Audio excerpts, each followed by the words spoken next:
আসসালামু আলাইকুম বন্ধুরা, কেমন আছেন আপনারা? আশা করি সবাই ভালো আছেন। আলহামদুলিল্লাহ আমিও ভালো আছি আল্লাহর রহমতে। আপনাদের দোয়ায় আমি আবারও একটি নতুন ভিডিও নিয়ে আপনাদের সঙ্গে চলে এসেছি। মিজানুর রহমান আজারির ওয়াজ। আপনারা যারা যারা মিজানুর রহমান আজারির ওয়াজ শুনতে ভালোবাসেন তারা পুরো ভিডিওটা দেখতে থাকুন। আশা করি ভালো লাগবে। যদি ভালো লাগে ভিডিওটি একটি লাইক, কমেন্ট ও শেয়ার করবেন প্লিজ। বন্ধুরা ভালো থাকবেন। মাঝে মাঝে আল্লাহ আমাদেরকে দুঃখ কষ্ট দিয়ে পরীক্ষা করতে চান, এগুলো আমাদের জন্য খারাপ নয়। এই দুঃখ কষ্ট বিপদ আমাদের কোমরকে সোজা করে, আমাদের পায়ের মাটিকে শক্ত করে। চিল্লায় বলেন ঠিক কিনা? প্রতিকূল পরিবেশে কিভাবে বাঁচতে হয় এই দুঃখ কষ্ট আমাদেরকে শিখায়। এজন্য মুমিন বান্দার বৈশিষ্ট্য হচ্ছে দুঃখ কষ্ট বেদনা জ্বালা এগুলোতে সে আপসেট হয় না, সে হাল ছেড়ে দেয় না, সে ভরসা রাখে একজনের উপর। চিল্লায় বলতে হবে তিনি কে? কারণ মুমিন জানে রাত্রি যত গভীর হয় অন্ধকার তমানিসা ভেদ করে শুভে সাদিক হয়। মুমিন জানে গর্ভবতী নারীর পেটের ব্যথা যেই দিন বাড়তে থাকে ওই দিনই নতুন মেহমান আগমনের সময় ঘনাতে থাকে।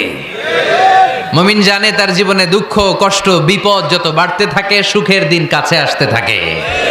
এজন্য মুমিনের হারাবার কিছু নেই। ফা ইন্না মাআল উসরি ইউসরা, ইন্না মাআল উসরি ইউসরা। নবী হে, কষ্টের পরেই আছে আনন্দ, দুঃখের পরেই আছে সুখ। আপনি সমস্যায় পড়েছেন, ওই সমস্যার সমাধানও আছে না নাই? এই পৃথিবীতে এমন কোন সমস্যা আছে যেটা সমাধান নাই? কথা বলেন।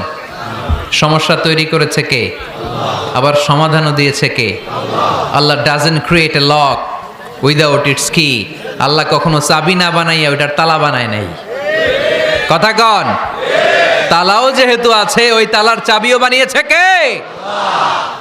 মা আনজালাল্লাহু দাআন ইল্লা আনজালাল্লাহু লাহু শিফা।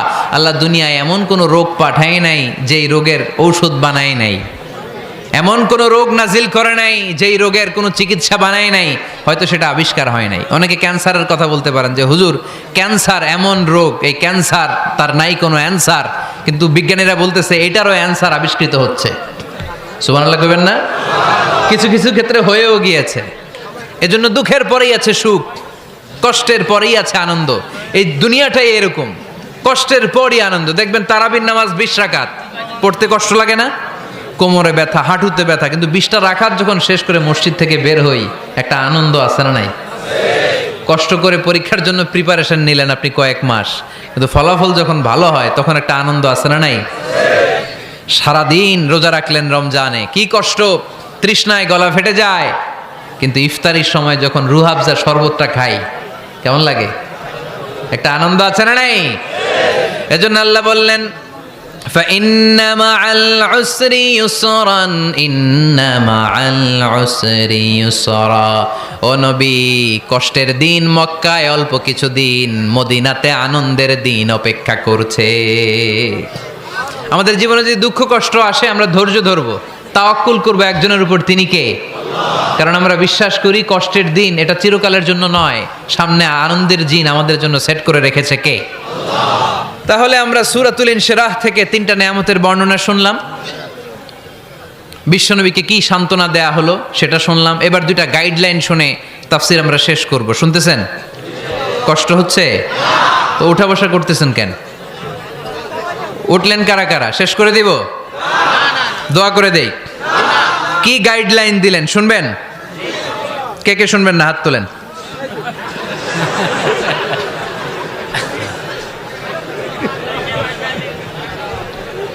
কষ্ট হইতেছে? গরম লাগতেছে না? আমিও ঘামতেছি আপনাদের সাথে সাথে। অনেক গ্যাদারিং হয়ে গেছে। আসেন আল্লাহর নামে 3টা তাকবীর দেই, তারপর কোন 2টা গাইডলাইন তিনি বিশ্বনবীকে দিলেন ওই নির্দেশনা বাণীটুকু শুনে আজকে আমরা বিদায় নেব। আওয়াজ করে পড়তে হবে লিল্লাহে তাকবীর, লিল্লাহে তাকবীর, লিল্লাহে তাকবীর। গাইডলাইন নাম্বার 1, ফাইদা ফারাগতা ফানসাব। নবী আপনি যখন অবসর হন আপনি ইবাদতে মশগুল হন। ফানসাব ফিল ইবাদা, তাফসীর ইবনে কাসিরে এসেছে আপনি ইবাদতে মশগুল হন যখন আপনি অবসর পান। অবসর আল্লাহর দেয়া বড় নেয়ামত, এটা বিশ্বাস করেন? অবসর কিন্তু নেয়ামত। আমরা অনেকেই অবসর সময়কে কাজে লাগাই না, কিন্তু অবসর চলে যাওয়ার পরে যখন ব্যস্ত হয়ে পড়ি তখন বলি হায় রে অবসরটা যদি কাজে লাগাইতাম। পরীক্ষার পরে 3 মাস ছুটি ছিল, এই 3 মাস অবসরে যদি পড়তাম তাইলে তো আজকে ভার্সিটিতে চান্স পেয়ে যেতাম, ঠিক কি না? এজন্য বিশ্বনবীর আল্লাহ বললেন, নবী فَإِذَا فَرَغْتَ فَانصَبْ وَإِلَى رَبِّكَ فَارْغَب। মাদানী জীবনে, মাক্কি জীবনে, দাওয়াতি কার্যক্রমের পরে, রাষ্ট্রীয় কার্যক্রমের পরে যখনই আপনি অবসর পাবেন তখনই আপনি ইবাদত করেন, তখনই বেশি বেশি আল্লাহর কাছে দোয়া করে। দোয়াটা খুব শক্তিশালী, কিন্তু আমরা অনেকে জানি না কি করে দোয়া করতে হয়। সিনসিয়ার দোয়া ইজ লাইক এ মিসাইল। আপনারা প্রায় পত্রিকায় শুনবেন আমেরিকা অমুক দেশে মিসাইল হামলা করেছে, শুনছেন? মিসাইল হামলা এমন হামলা, কত সেন্টিমিটার বেগে যে কোন জায়গায় অ্যাটাক করবে, যেখানে মারার কথা ওখানে পড়বে। ঠিক দোয়াটা হচ্ছে মিসাইলের মতো। আপনি যদি দোয়ার মতো দোয়া করতে জানেন, ওই দোয়াটাও জায়গা মতো যে ভেদ করবে। চিল্লা এখন ঠিক কিনা? কিন্তু আমরা দোয়া করতে জানি না, কি করে দোয়া করতে হয় এটা জানি না। বিশ্বনবীকে আল্লাহ বললেন, নবী ফাইদা ফারাগতা ফানসাব, যখন আপনি অবসর হবেন তখন আপনি দোয়া করেন, আল্লাহর কাছে চান। বেশি বেশি চাইলে খুশি হয় কে? তার মানে প্রথম ঘোষণা হলো ফাইদা ফারাগতা ফানসাব। প্রথম নির্দেশনা হলো, নবী যখনই আপনি অবসর পাবেন ইবাদত করবেন এবং দোয়া করবেন, বেশি বেশি আল্লাহর কাছে চাইবেন। 2 নাম্বার দিক নির্দেশনা হলো ওয়াইলা রব্বিকা ফারগাব, সব সময় আপনি আপনার আল্লাহর দিকে মনোনিবেশ করবেন। বিপদে পড়লে ডাকবো কারে? আমাদের অসুস্থতাকে সুস্থতায় পরিণত করে দিতে পারে কে? চাকরির জন্য পাগল পারা, চাকরি নাই, চাকরির ব্যবস্থা করে দিতে পারে কে? বিদেশে যেতে মনে চায়, পাসপোর্ট দিয়ে রেখেছি, ভিসা নাই, ভিসা লাগাই দিতে পারে কে? কিন্তু আমরা দুঃখ, কষ্ট, বেদনা কিছু একটা হইলেই সবার আগে আল্লাহরে শেয়ার করার আগে ফেসবুকে শেয়ার মেরে দেই। আছে না নাই? আপনাদের ফেসবুকে অ্যাকাউন্ট আছে নাকি? কার কার আছে দেখি?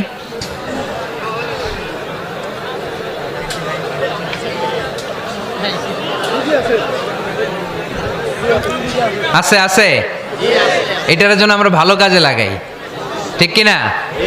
আপনি চাইলেই এমনভাবে ফেসবুক ফ্রেন্ড লিস্ট করতে পারেন যারা ভালো ভালো জিনিস শেয়ার করে, যারা মোটিভেশনাল জিনিস শেয়ার করে, ইসলামের পক্ষে কথা বলে।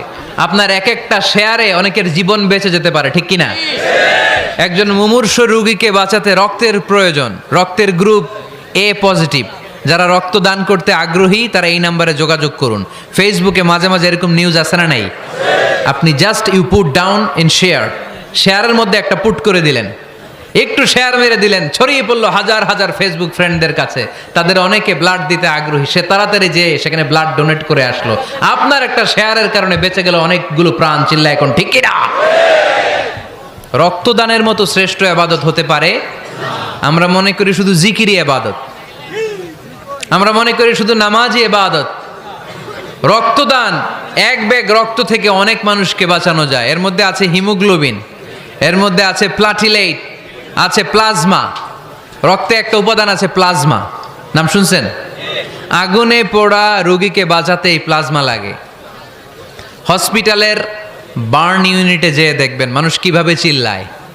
নুসরাত নামে একটা মেয়ে মারা গেল না? এক বদমাইশের কবলে পড়ে মারা গেল না? তাকে আগুন জ্বালিয়ে দেওয়া হয়েছিল তার গায়ে, তার প্লাজমাগুলো জ্বলে গিয়েছিল। আগুনে পোড়া রোগীর যে কি কষ্ট, একটু দেখার জন্য হসপিটালের বার্ন ইউনিটে যাবেন, দেখবেন যে কি কষ্টে আছে তারা। এই প্লাজমাগুলোকে অনেক সেন্টিগ্রেড তাপমাত্রা নামিয়ে ঠান্ডা করে দেহে পুশ করা হয়। আপনার এক ব্যাগ রক্ত থেকে প্লাজমা আলাদা করা হবে, প্লেটলেটস আলাদা করা হবে, হিমোগ্লোবিন আলাদা করা হবে, শ্বেতকণিকা, লোহিত কণিকা আলাদা করে অনেকগুলো মানুষ বেঁচে যাবে। এজন্য ফেসবুক থাকাটা দোষের কিছু না, তবে ভালো কাজে আমরা ব্যবহার করব, ঠিক কিনা? আপনার ফেসবুক শেয়ারিং আপনার জান্নাতি বানাতে পারে, আর আপনার ফেসবুক শেয়ারিং আপনার জাহান্নামের লাকড়ি বানাতে পারে। চিল্লায় বলেন ঠিক কিনা? So the decision is yours. সিদ্ধান্ত আপনাকে নিতে হবে, আপনি কিভাবে করবেন। যে কোনো বিপদে ওয়াইলা রাব্বিকা ফারগাব, কোনো দিকে মনোনিবেশ না করে কার দিকে মনোনিবেশ করব?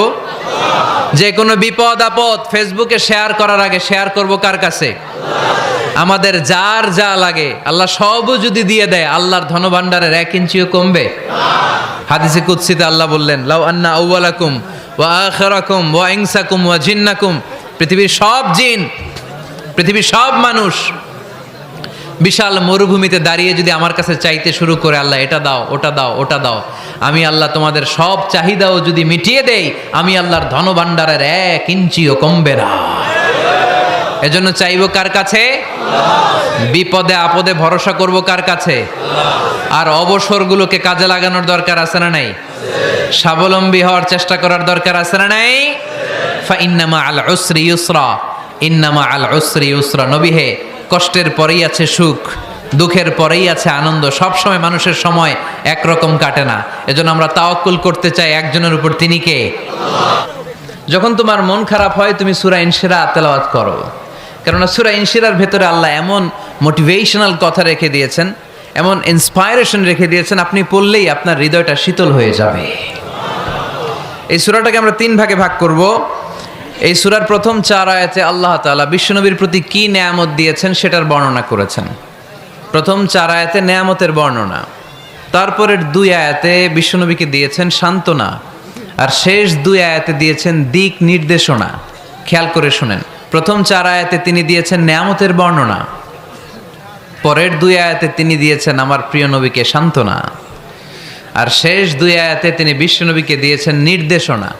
দেখি মনে রাখতে পেরেছেন কিনা? প্রথম 4 আয়াতে নেয়ামতের বর্ণনা, পরের 2 আয়াতে সান্ত্বনা, শেষ 2 আয়াতে দিক নির্দেশনা। তার মানে প্রথম 4 আয়াতে মার্সি অ্যান্ড দ্য বাউন্টিজ, পরের 2 আয়াতে condolence and consolation, and finally শেষ 2 আয়াতে গাইডলাইন।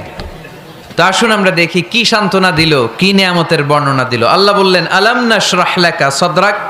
নবী হে, আমি কি আপনার হৃদয়কে উন্মোচিত করে দেইনি? আমি কি আপনার বক্ষদেশকে প্রশস্ত করার মাধ্যমে সত্যকে আপনার সামনে তুলে ধরিনি? বিল ঈমান ও বিনূরিল কোরআন, কোরআনের নূর দিয়ে আর ঈমান দিয়ে আপনার হৃদয়টারে প্রশস্ত করে দিয়েছে কে? ফামাই ইউরিদিল্লাহু আন ইয়াহদিয়াহু ইয়াশরাহ সাদরাহু লিল ইসলাম।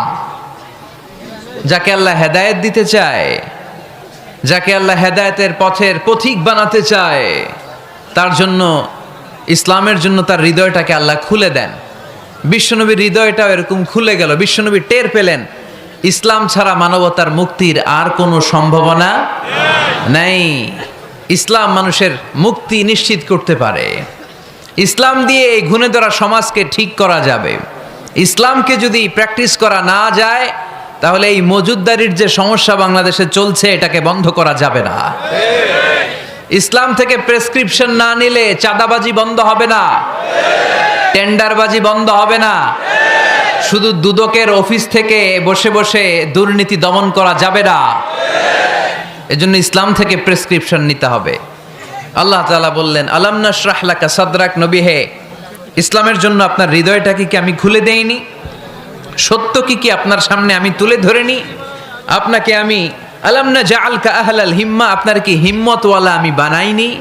ইসলাম যখন আপনার হৃদয়ে ক্লিয়ার, আপনি বিশাল শক্তির সামনে দাঁড়িয়ে হাজার মানুষের সামনে ইসলামের পক্ষে কথা বলবেন, আপনি কাউরে ভয় পাবেন না। চিল্লায় বলেন ঠিক কিনা? এজন্য আল্লাহ বললেন, আলাম নাশরাহ লাকা সাদরাকা ওয়া ওয়াদা'না আনকা বিজরাকাল্লাযী আনকাদা যাহরাক ওয়া রাফা'না লাকা যিকরাক। সুবহানাল্লাহ পড়েন। নবী, আপনার হৃদয়টাকে আমি ইসলামের জন্য প্রশস্ত করে দিয়েছি। আপনি একেবারে সুনিশ্চিতভাবে বুঝতে পেরেছেন, জানতে পেরেছেন যে মানব সমস্যার সমাধান আছে শুধু ইসলামের ভেতরে। কিসের ভেতরে? এজন্য আমাদেরকে ইসলাম মানতে হবে। কি মানতে হবে? ইসলাম মানবো কতক্ষণ দেহে প্রাণ থাকে? ইসলাম মানবো কোনখানে? সবখানে। উত্তর দেন, ইসলাম মানবো কতক্ষণ দেহে প্রাণ থাকে? ইসলাম মানবো কোনখানে? রাজি আছেন নাকি ভাগাভাগি করবেন? কিছু ইসলাম, কিছু মন মতো। মসজিদ, মাহফিল, মাদ্রাসা ইসলাম, আর গোটা দুনিয়াটা মন মতো। এরকম ভাগাভাগি করা যাবে না। খবরদার। ইসলাম মানবতার মুক্তির সোপান। বিশ্বনবী এটা নিশ্চিত হলেন। বিশ্বনবীর হৃদয়টারে উজালা করে দিল কে? আলাম নাশরাহ লাকা সাদরাক। হে নবী, আপনার হৃদয় কি আমি খুলে দেইনি? হৃদয় খুলে দেয়া মানে হৃদয়ের মধ্যে হিম্মত তৈরি করে দেয়া। সাইয়েদনা মুসা আলাইহিস সালাম এই দোয়াটা আল্লাহর কাছে করেছিলেন, রব্বি শরাহলি সাদরি ওয়া ইয়াসসিরলি আমরি, আল্লাহ আমার কাজ সহজ করেন, আমার হৃদয়টারে আপনি খুলে দেন।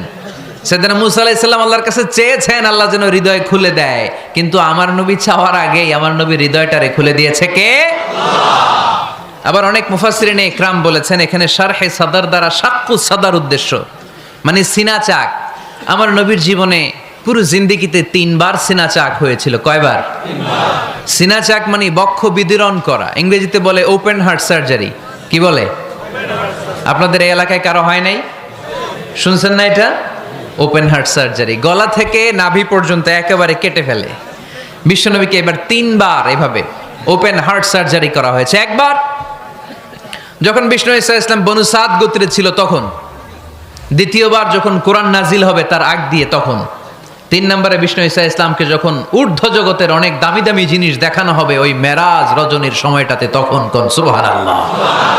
বিশ্বনবী বললেন আমি উম্মে হানির ঘরে শুয়েছিলাম, আমাকে ছাদ 2 ভাগ করে ছাদের উপর দিয়ে নিয়ে হাতিমে কাবাতে শুইয়ে দেয়া হলো, গলা থেকে নাভি পর্যন্ত ছিঁড়ে ফেলা হলো, আমার হৃদয়টাকে বের করে জমজমের পানি দিয়ে ক্লিন করা হলো, আমার হৃদয়ে জ্ঞান, আমার হৃদয়ে ঈমান আর প্রজ্ঞা দিয়ে পরিপূর্ণ করা হলো।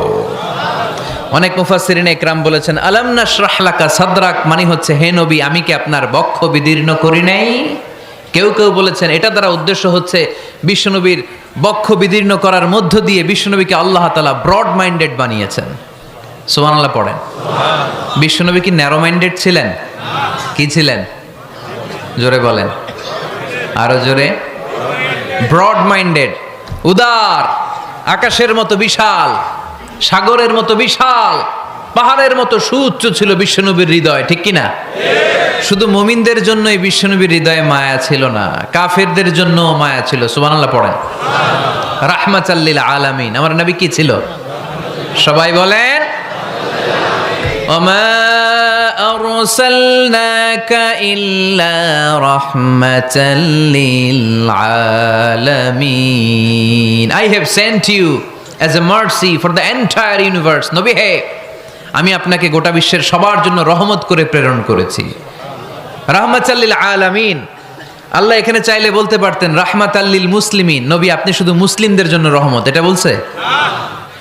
নবী আপনি শুধু মুত্তাকিদের জন্য রহমত, বলছে?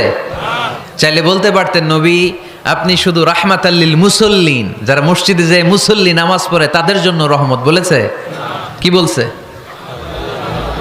রাহমাতাল লিল আলামিন, I have sent you as a mercy for the entire universe, গোটা বিশ্বের জন্য আপনি রহমত। সুবহানাল্লাহ পড়েন। সবার জন্য রহমত, সবার জন্য হৃদয় দিল দরিয়া। এজন্য তিনি ছিলেন ব্রড মাইন্ডেড, কখনো মানুষের ক্ষতি করতে চাইতেন না। এমনকি যুদ্ধের ময়দানে যেখানে আপনি প্রতিপক্ষকে আঘাত করবেন সেখানেও বিশ্বনবী ক্ষয়ক্ষতিকে মিনিমাইজ করার ট্রাই করতেন। তিনি যখন খায়বার দুর্গে আক্রমণ করবেন তার মিলিটারিকে, বিষ্ণু ঈসা ইসলাম মিলিটারিকে 5 ভাগে ভাগ করতেন, 5 ভাগে ভাগ করতেন। কি কমান্ডার ছিলেন তিনি! এক ভাগের নাম মুকদ্দমাতুল জাইশ, ফ্রন্ট উইং, ডান দিকে একটা থাকতো মাইমানা, বায়ে একটা থাকতো মাইসারা, মাঝখানে যে ব্যাটালিয়ন থাকতো এটার নাম কালব, পেছনেরটার নাম খালফ। সুবহানাল্লাহ পড়েন। এজন্য বিশ্বনবী যখন অ্যাটাক করতেন তখন সবাই বলতো যা আল মুহাম্মদ ওয়াল খামিস, মুহাম্মদ তার 5 উইং এর ব্যাটালিয়ন নিয়ে আমাদের উপর আক্রমণ করেছে। যুদ্ধের ময়দানে তিনি ঘোষণা দিতেন খবরদার, এই যে ইহুদিদের উপর আক্রমণ করবা, যুদ্ধ করবা, কোনো নারীদের গায়ে হাত তুলো না, শিশুর গায়ে হাত তুলো না, বৃদ্ধ বৃদ্ধার গায়ে হাত তুলো না, খ্রিস্টান পাদ্রী বাবা যারা আছে, ফাদার অফ খ্রিস্টিয়ান, পাদ্রীদের গায়ে হাত তুলো না, যুদ্ধ করতে যে গবাদি পশু মেরো না, গাছপালাগুলো ভেঙো না। সুবহানাল্লাহ কইতে মনে চায় না? গেছে যুদ্ধ করতে, গেছে কি, কিন্তু ক্ষয়ক্ষতি মিনিমাইজ করার জন্য কি চেষ্টা করতেন! কি রহমতের নবী! সবাইকে সম্মান করতেন, সবাইকে মানুষ হিসেবে দেখতেন। আমরা ভাগ করে ফেলি, আমরা দেখা মাত্রই যদি দেখি মাথায় টুপি আর দাড়ি তখনই ভাবা শুরু করি এটা কার মুরিদ, কি সরসিনার মুরিদ, না চরমনায়ের মুরিদ, না আট্রসির মুরিদ, না অমুক জায়গার মুরিদ। অথবা আমরা বলতে শুরু করি কি জামাত করে, না খেলাফত মজলিস করে, না ইসলামী আন্দোলন করে, না তাবলীগ করে। ভাগাভাগি আছে না নাই? কিন্তু আমরা তাকে মানুষ হিসেবে দেখি না, আগে দেখতে হবে মানুষ। আপনার চোখ দিয়ে যা দেখবেন এগুলো মানুষ, এগুলো সবাই মানুষ। বিশ্বনবী মানুষ হিসেবে সবাইকে ট্রিট করতেন। সাহাবাদেরকে নিয়ে বিশ্বনবী বসে আছেন, একটা লাশ নিয়ে যাওয়া হচ্ছে, লাশ দেখে বিশ্বনবী দাঁড়িয়ে গেলেন। সাহাবারা বললেন, ইয়া রাসূলুল্লাহ, আপনি দাঁড়ালেন যে? ইন্নাহু ইয়াহুদি, এটা ইহুদির লাশ। ইন্নাহু ইয়াহুদি, এটা তো ইহুদির লাশ, বসেন, দাঁড়ালেন যে? বিশ্বনবী বললেন, আওয়ালাইসাত নাফসান, এটা কি মানুষ না? সুবহানাল্লাহ পড়বেন না? আওয়ালাইসাত নাফসান, হোক না ইহুদি, হোক না খ্রিস্টান, হোক না আস্তিক আর নাস্তিক, এটা কি মানুষ নয়? সে মানুষ। সবার উপরে মানুষ সত্য, তাহার উপরে নাই। মাখলুকাতের মধ্যে সবচাইতে বেশি শ্রেষ্ঠতম হচ্ছে মানুষ। বিশ্বনবী সবাইকে মানুষ হিসেবে ট্রিট করতেন। এজন্য বিশ্বনবী হচ্ছেন সবচেয়ে বেশি ব্রড মাইন্ডেড, মানে খোলা মনের, বড় মনের, দিল দরিয়া, ন্যারো মাইন্ডেড ছিলেন না। আমরা ন্যারো মাইন্ডেড, আমরা অল্পতে ঝগড়া বাঁধিয়ে দেই, আমরা অল্পতে অন্যকে গালমন্দ করি, আমরা অল্পতে ভাগাভাগি করি। ভাগাভাগি করবেন না, সহজ করে ইসলামকে উপস্থাপন করুন। আর দিন ও ইউসরুন লা উসরা ফি। আমার প্রিয় ফরিদপুরের ভাইয়েরা, দিন সহজ, এটার মধ্যে কাঠিন্যতা নাই। আমরা এটারে কঠিন বানাইছি। আমি প্রায় বিভিন্ন মাহফিলে বলি যে আল্লাহ ছাড় দেয় কিন্তু মাওলানা ছাড় দেয় না। আছে না নাই? আল্লাহ ঠিকই ছেড়ে দিয়েছে, মৌলবী ছাড় দেয় না। বিশ্বনবী সাহাবাদেরকে নিয়ে বসা, এক বেদুইন এসে মসজিদের ভিতরে উট ঢুকায় দিছে, মসজিদে নববীতে, আর মসজিদের মাঝখানে বসে পেশাব করা শুরু করে দিস। আপনাদের এখানে ফরিদপুরের সবচেয়ে বড় মসজিদ কোনটা? কি নাম? এই কেন্দ্রীয় জামে মসজিদের ভিতরে যদি এক হিন্দু ঢুকে পেশাব শুরু করে, কি করবেন? হ্যাঁ, ওই কয় কোবায়ালামু। তো আবেগে ওরে পিটানো শুরু করবে সবাই। সাহাবারাও তাই শুরু করলেন, মারতে উদ্ধত হলেন। বিশ্বনবী বললেন, এই রাখো রাখো, ওরে পেশাব করতে দাও, পেশাব করতে দাও। এর কারণ, কেউ যখন ইউরিন পাস করে, স্টুল পাস করে, তখন এটা তাকে ধীরে সুস্থে করতে দিতে হয়। এজন্য টয়লেটে কেউ ঢুকলে জোরে বাড়ি দিবেন না, তাহলে খবর আছে। কাশি দিবেন, যে একটু কাশি দিবেন এরকম, হ্যাঁ, তো এরকম কাশি দিবেন। অথবা পায়চারি করবেন। যদি পায়চারি করেন তাহলে সে বুঝবে সামওয়ান ইজ ওয়েটিং আউটসাইড, সামনে একজন ওয়েটিং করতেছে বাইরে, আমাকে বেরোতে হবে। কিন্তু আপনি যদি ওরা ডাক দেন, কুদ্দুস রে, কুদ্দুস কইবা আমি নাই, কারণ এটা ভয়ঙ্কর একটা বিষয়। আপনি যখন ইউরিন পাস করছেন, খুব স্মুথলি করতে হয়, তখন ডাক দিলে পেশাব আটকায় গেলে আপনার ভয়ঙ্কর রোগ হতে পারে। কি ফিলোসোফার ছিলেন, কি বড় ডাক্তার ছিলেন বিশ্বনবী মুহাম্মদ সাল্লাল্লাহু আলাইহি ওয়াসাল্লাম। বিশ্বনবী বললেন, ওরে ডেকো না, কাজ সারতে দাও। ইচ্ছা মতো বেটা পেশাব করার পরে বিশ্বনবী গেলেন, যে বললেন, তুমি যে পেশাব করেছো, তুমি কি জানো এই জায়গাটা কি? বেদুইন বলে, না, আমি তো জানি না এই জায়গাটা কি। বিশ্বনবী বললেন, এটা আমাদের ইবাদতগাহ।